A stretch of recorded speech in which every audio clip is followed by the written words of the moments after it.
Apakah itu coronavirus? Coronavirus adalah sejenis virus yang menyebabkan jangkitan saluran pernafasan. Terdapat beberapa jenis coronavirus seperti Severe Acute Respiratory Syndrome coronavirus dan Middle East Respiratory Syndrome related coronavirus.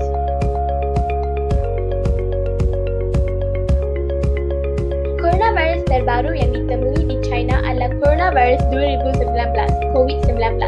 Jangkitan coronavirus boleh menyebabkan spektrum gejala daripada sesama biasa kepada radang paru-paru pneumonia yang teruk. Apakah simptom jangkitan daripada COVID-19? Antara simptom-simptom tersebut adalah sakit tekak, batuk, sesama, sakit badan dan sesak nafas. Jangan panik sekiranya anda mempunyai gejala-gejala tersebut. Sebaliknya, hubungi dan dapatkan bantuan daripada klinik atau hospital terdekat. Adakah anda tahu bagaimana virus COVID-19 dapat menjangkiti tubuh manusia? Apabila virus masuk ke dalam tubuh manusia, spike protein yang terletak di lapisan luar virus akan menempel pada sel manusia. Membran virus dan sel manusia akan bergabung membolehkan gen virus masuk ke dalam sel. Sel manusia akan melipat gandakan jumlah gen tersebut sehingga dapat membentuk virus baharu. Virus baharu yang dihasilkan oleh sel badan akan menjangkiti sel-sel lain sehingga merosakkan fungsi organ manusia.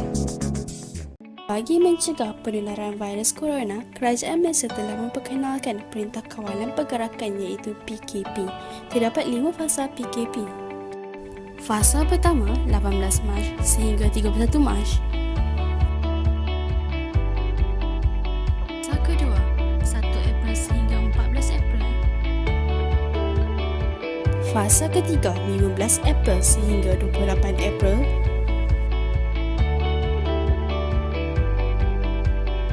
Fasa keempat 29 April sehingga 12 Mei. Di fasa kelima, kerajaan telah melaksanakan PKP bersyarat selama sebulan bagi membolehkan sebahagian sektor ekonomi dan sosial dibuka semula. Kaedah PKP dilaksanakan.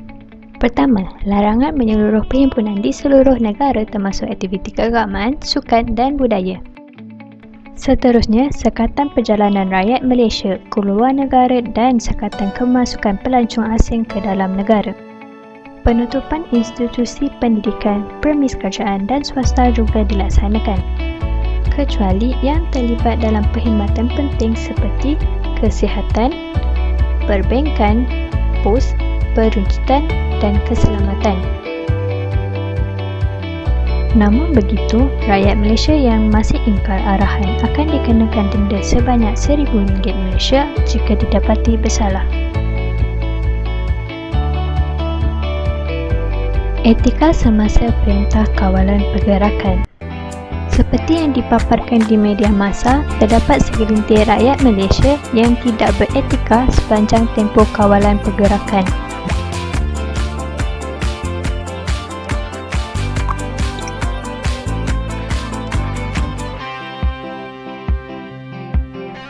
Tindakan-tindakan tersebut bertentangan dengan prinsip etika dan moral yang menggesa setiap rakyat dalam sesebuah negara untuk mendengar arahan pemerintah. Sebagai rakyat Malaysia, kita wajar mematuhi arahan yang dikeluarkan oleh Perdana Menteri Malaysia sebagai pemimpin negara. PKP perlu diambil serius dan bukannya sebagai cuti biasa. Anda dikehendaki patuh kepada arahan atau boleh dikenakan tindakan undang-undang jika ingkar. Kita semua digesa untuk bersatu padu menangani isu COVID-19 yang sedang melanda negara kita dan juga di seluruh dunia.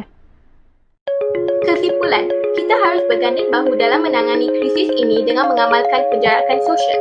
Kita harus kerap membasuh tangan dengan sabun dan air. Amalkan etika batuk dan bersin yang betul.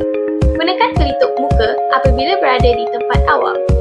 Sentiasa peka dengan maklumat terkini yang sah. Akhirnya, jangan lupa jasa baik dan pengorbanan mereka, tetapi hargailah mereka.